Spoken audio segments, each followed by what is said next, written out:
What can we draw from that this morning? Here's exactly what we can learn. We can learn this. We may not all have the same concerns in life, but whatever our individual concerns are, this passage lays out the necessary element to address your concern.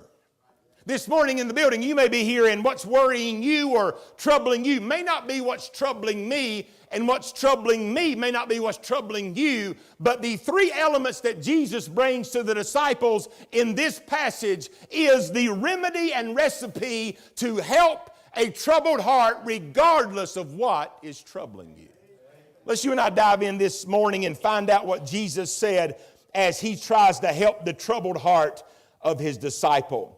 The first thing we find out, if you're a note taker, you can write this down. The first thing Jesus brings to the forefront that is absolutely vital in calming a troubled heart is he tells the disciples they must exercise faith.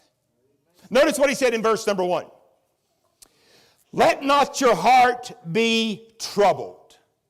Stop right there. It almost seems like Jesus is insinuating that they had some measure of control over a troubled heart. Can I tell you, they did. Can I tell you, we do. What's troubling their heart here, the anxiety that's building upon them, is not based on the fact that they're exercising or acting in faith.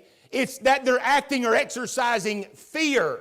And so Jesus said this to those disciples, let not your heart be troubled. And then he showed them where the element of faith comes in. Watch what he says next. You believe in God, he said, now believe also in me.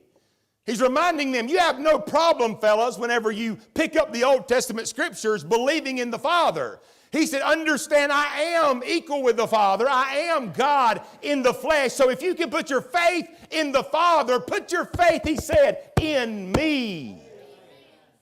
Faith is an absolute necessity to calm the heart of a child of God whenever there is anxiety or fear on the horizon.